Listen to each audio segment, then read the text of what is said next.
What are you starting to dislike more as you get older? The expectation of being contactable 24/7. One of my friends called me 16 times the other day. I had already told him I was busy and doing work modules on me phone and dealing with my father's Alzheimer's, yet he still called me 16 times. He is no longer my friend. Pissed me off. I can't even imagine calling someone 16 times in a life or death situation.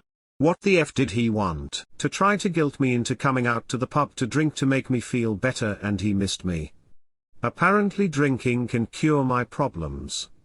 It was for selfish reasons on his part. He wants me to entertain him. What the F? Calling someone 16 times should be strictly saved for life or death. Emergencies only. I agree. It felt harassing because it was. I set very strict boundaries about this. How do I spend my personal time is up to me, please respect that, or GTFO. Functioning on low sleep. I feel like in the last few years my body's ability to do so has decreased drastically. It used to be that I could get like 5 to 6 hours a night during the week and recharge with a couple of 8-10s on the weekend and be largely fine.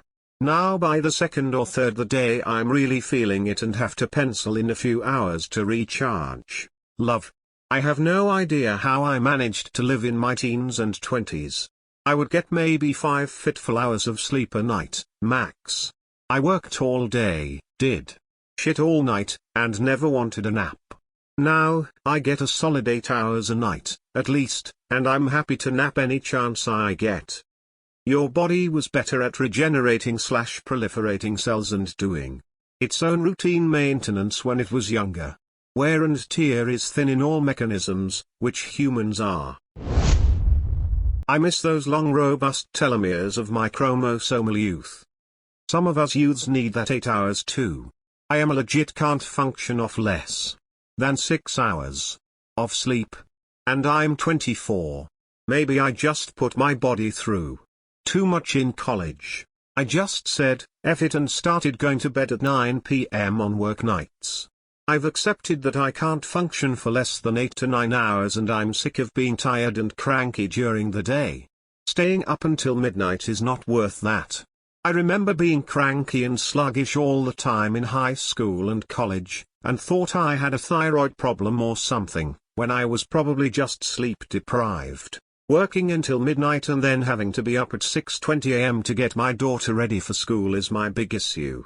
I try to go back to sleep after I drop her off, but after I'm awake for 30 meters or so my body kicks into awake mode and it can be hard to switch back.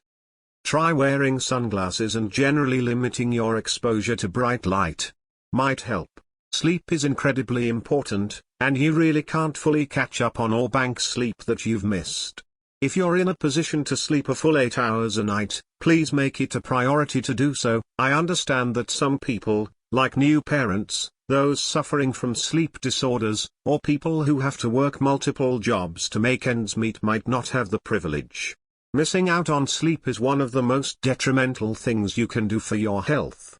It has negative impacts on mental health, makes it easier to put on weight, and has even been associated with higher instances of Alzheimer's.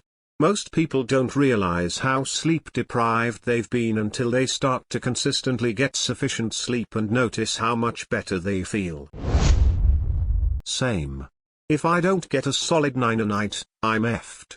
I function on 7 now like I used to 4 decades ago. Hug. When they rearrange the grocery store. And it never makes any goddamn sense either. If anything, I end up buying less because I can't find the effing pesto I like now. There are apparently more uses for pesto than I was aware of. Don't knock it till you've tried it. The grocery store near me recently rearranged and suddenly the peanut butter was in the aisle with the ketchup instead of over by the jams and jellies. That's inhuman. Is the effing pesto usually next to the regular pesto? Yeah, and don't F it up, either. Those pine nuts sting like a mother bee. As much as I hate it, I can't imagine how hard it is on elderly shoppers. And people with limited mobility and or vision, and probably people who shop with little kids, too. I understand why shops do it, but it's really annoying when you already have to plan your steps. I don't understand why shops do it. Why do they? Is it a marketing thing? It's 100% a marketing thing. They rearrange the store, which requires you to walk around more to find what you're looking for, and that leads to a more likely chance of purchasing something you normally wouldn't.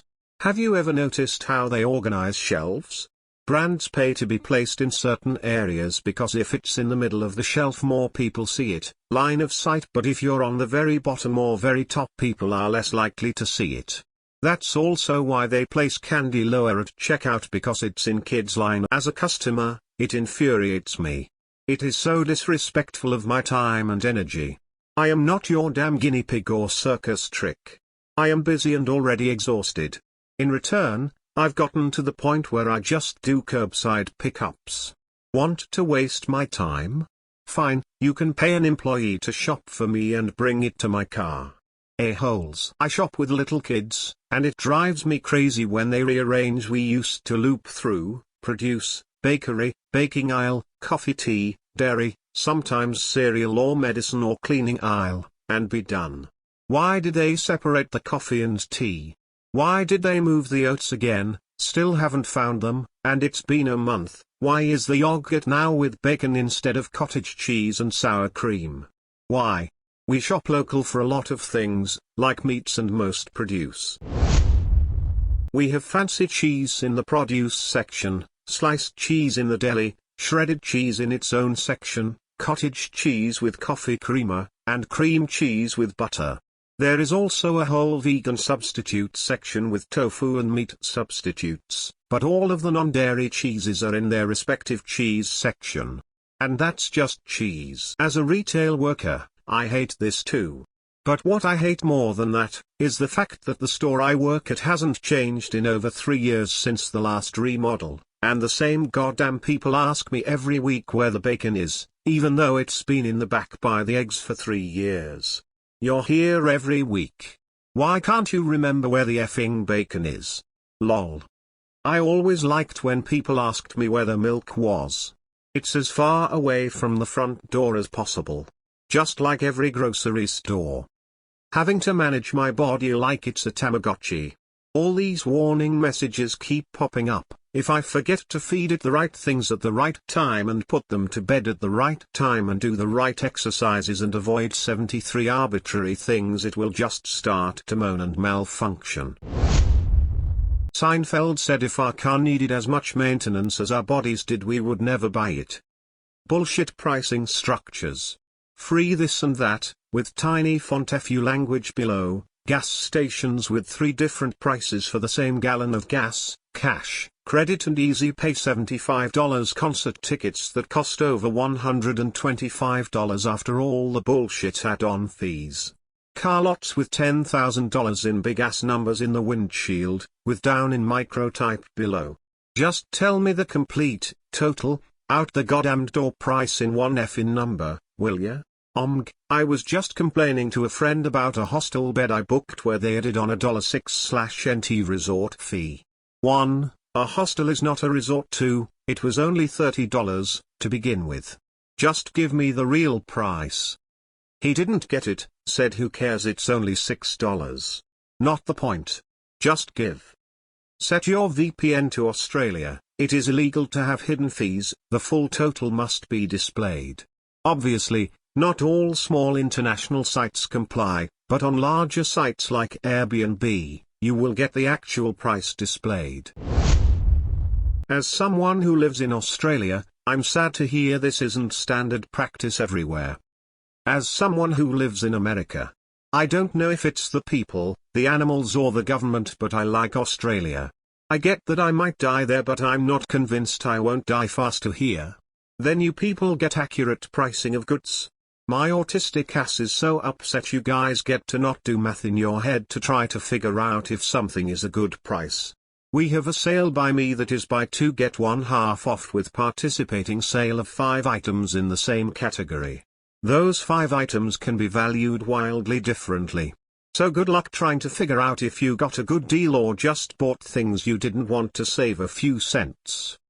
We also have unit pricing laws so you can compare value for money easier.